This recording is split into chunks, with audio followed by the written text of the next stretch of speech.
Hey everyone, Kevin here with a quick recap from Monday Night Raw, my thoughts on the show from January 24th, 2011. I want to first of all say that I was excited when I saw what I thought was going to be the start of the Clash of the Champions match at the beginning of the show.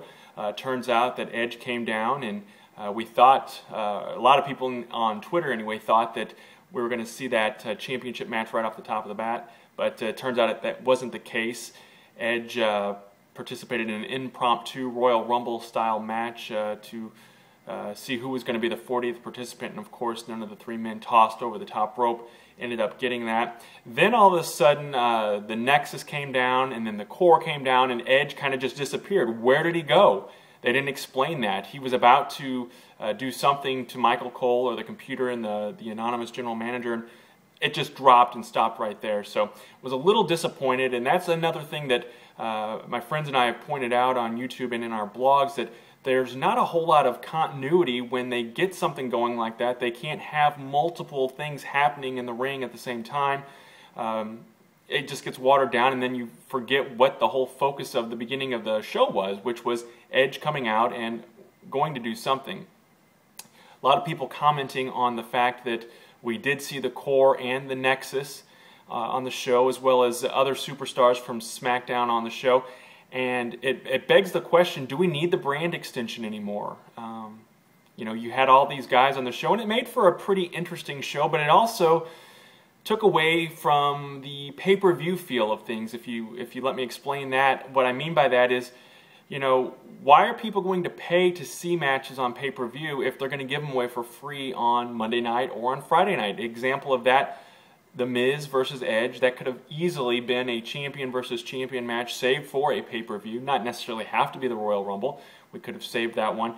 And I also think that the Wade Barrett CM Punk match could have been saved, just like I said last week with the CM Punk John Cena match. That could have been saved for pay-per-view. They could have actually carried this out to WrestleMania, but perhaps they have a bigger idea of what they're going to do. Maybe I'll be proven wrong on that. Also, you know, seeing the tag team champions once again decimated. It seems like if the titles aren't on the line, they get the crud kicked out of them, so to speak, and end up losing. This time it was another two members of Nexus, which I actually like the team of Husky Harris and Michael McGillicuddy, and I think the WWE needs to continue to work and cultivate and develop tag teams. So if they keep these two together, that's a step in the right direction. Now, speaking of tag teams, we saw the tag team match, John Morrison and Mark Henry. How many partners has Mark Henry had over the last year or so? MVP, Evan Bourne, Yoshitatsu, and now John Morrison. I don't know if this is a permanent arrangement. I certainly hope that it's not. They, of course, lost to the team of Alberto Del Rio and Sheamus, King Sheamus. And, you know, something I commented on last night, the world's strongest man, Mark Henry, would he really tap out that quickly to the armbar submission hold that was put on by Alberto Del Rio? I understand they're pushing Del Rio and want to make him look stronger, but when you also take away the gimmick of the world's strongest man and make him look so weak, it kind of, it makes you question things, or at least it makes me question things. I also want to comment on John Cena and his involvement in the main event, which, you know, on paper, the main event last night should have been the Clash of the Champions match, but I think because John Cena was involved with this Nexus versus Core, CM Punk versus Wade Barrett, of course, that then was made the main event. Kind of clever idea, I thought, ruling the double disqualification, but you knew that that wasn't going to work. You can't throw 9 guys out of the Royal Rumble when you've expanded it to 40, so you have to make room and have all these guys in it. So I'll be curious to see where we go from here as far as the Nexus and the Core. Will they lock horns in the Rumble? I'm sure they will. There'll be some sort of confrontation. I hope, I really, really, really hope that if they're going to do a program with these guys, that they save it for WrestleMania. But of course, you know, are they going to add a 5th member to the Core? Or could we have a 4-on-4 Core versus Nexus and then have CM Punk in some sort of other high-profile type matchup? Maybe we will get another Cena versus Punk match. I don't know.